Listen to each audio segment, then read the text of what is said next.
Hey guys, so I just want to talk about Jess Franco, or Jesus Franco, whatever you prefer. First movie I ever seen by Jess Franco was Bloody Moon. I'm a huge 80s baby, I love slashers, so Bloody Moon was obviously on my list to watch. It's obviously sleazy slasher goodness.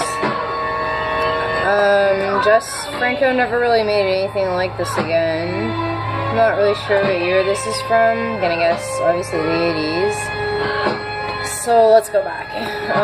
Because depending on what you watch by Jess Franco, it's completely different. So, let's start with The Awful Dr. Orloff. It's got Howard Vernon. It's pretty creepy. Awesome movie, very gothic. I'm not gonna go too much into detail about these films because there's just way too many, and it's just best if you're gonna watch something to go into it with your own opinion. Sometimes people like big things up and they just get so overhyped that it's just, yeah. So anyway, sadistic Baron von Claus, again, Howard Vernon. It's good too. It's the same thing like The Awful Dr. Orloff, really gothic, and it's quite good. Next, okay, I'm not going in order anymore. So here's Faceless. This is one of his better movies too. It's probably based off of Eyes Without a Face, which I haven't seen, but I know the plot and I know of the movie, and I know there's like a million movies that kind of based itself around this. But Faceless, pretty good. It's gory, the acting's pretty good, I enjoyed it. Next, Venus and Furs. It's done in 1969. It's got a real 70s, like, hippie kind of style to it. It's got a lot of masochistic scenes, I guess, for 69. Klaus Kinski, always worth watching. So, yeah, it's worth picking up. It's one of his better movies, too.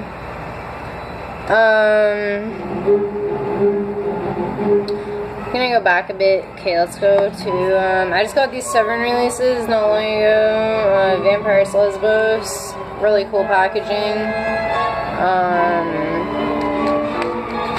Vampires Lesbos doesn't come with a soundtrack, but it's a special limited 2-disc collector's edition, and it comes with a lot of really cool special features, and it's so worth it. I mean, the cinematography in these movies in Soledad Miranda, so fucking beautiful. Oh man, there's just something like so hypnotizing about her stare, and like it's just so sad that she died so young. I mean, she had amazing potential, and she just is just a beauty to watch on screen. And I also like the fact that it was Jess Franco's spin on more like a modern day like female Dracula. And again, it has some really cool set pieces and just awesome. So next, the 7 released, same thing, She Killed in Ecstasy. I really like this movie too, like Necrophilia, Murder, Revenge. The house, one of the houses that he shot at in this is just friggin' amazing. H. Stromberg again, Miranda Soledad, so definitely worth picking up.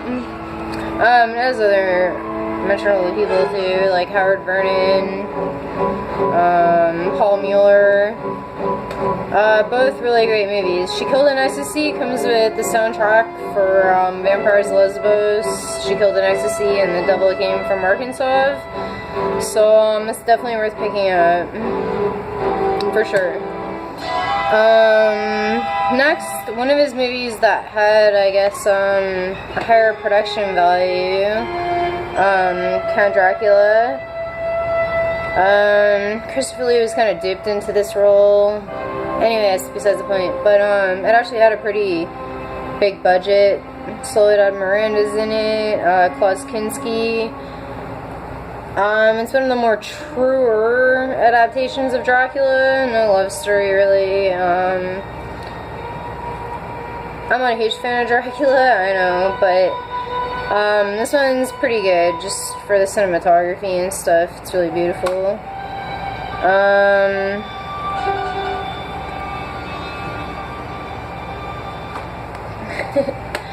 I forgot more. Fuck, I have a lot of Jess Franco movies. That's why, like, I just collect them all now. It's like the good, the bad. I don't care. I just want to collect his movies. I'm so sad that he died and I didn't get to meet him, because he was like his biggest critic and hated all of the movies that he did. But I don't know. I find something to like kind of with all of them. Another bigger production movie by him, Justine Marquis de Sade. I don't know if I said that right, Marquis de Sade. I actually read the book to this. It's not completely faithful, and once again, I'm not going to give too much away.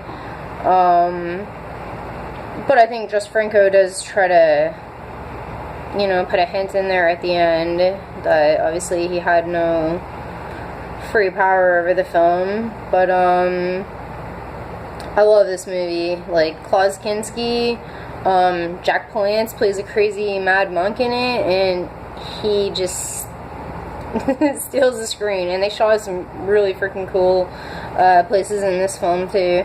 And I wasn't familiar with Mercedes McCambridge, but she really stole like all of her scenes too. Like, great actress.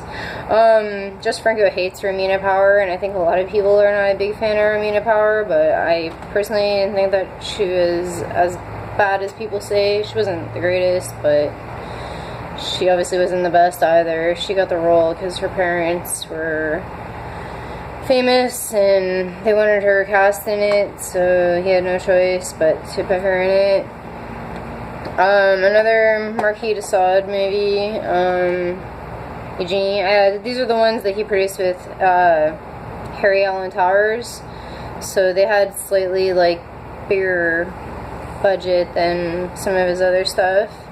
It's another good movie. Christopher Lee is also in this one, and I thought this one was pretty awesome. I still have to read the book to this. But yeah, Maria Rom, and yeah, everyone was pretty good in this movie too. Definitely worth picking up. Blue Underground 3-disc limited edition soundtrack. Yeah. Anything that's limited I try to pick up, even though they're probably going to be selling them for quite a while. Next one of the more recent ones I bought too, Devil Hunter and Cannibal Terror. Cannibal Terror is not by Jess Franco, and I wasn't a huge fan, so I'm not even going to talk about that one. But the one by Jess Franco, Devil Hunter, it's not good. They still shot at some pretty cool places, and it's kind of fun and cheesy, and the lead actress is pretty gorgeous, so it has value, I guess, and whatever. Next, Sinner. So, I like this movie. I wasn't sure if I quite liked it when I first watched it. It's from 1973. Mono Macabro puts out awesome stuff. It's kind of like a rape revenge, but it's subtle, and the more I thought about the movie after I watched it, like, the more I kind of dug it. So, yeah, everyone in this movie is really good too. I enjoyed it. Lorna the Exorcist, I don't know, like, I just kind of phased out for this movie. It's one of his, like, more slower and really perverted movies, which is not a problem either, but it just seemed to go on way too long. Likewise, Virgin Among the Living Dead. Yeah, just a little too slow for me, and just couldn't really get into it that much. But like I said, I have so many movies by him, I just gonna keep going. He always liked to play in his movies too, actually. I didn't really say anything, but Exorcism, he's in this. It includes the complete alternate version Demoniac, which I didn't watch, but I think it's just like more of like a horror version and like a softcore porn version. So this movie's okay too. It's not one of his best. It's like somewhere in the middle. It's okay. It's watchable. I guess that's about it. And other than Angel of Death, who isn't in this, not really connected, but I'm gonna talk about Angel of Death 2. Jess Franco didn't direct this either, but he's in it. And his character's pretty wild. Lena Romai's in it too. She's super old in this, but she plays a really good character. Also, he's also in, I think, the third Ilsa movie, which I have too. I have the box set.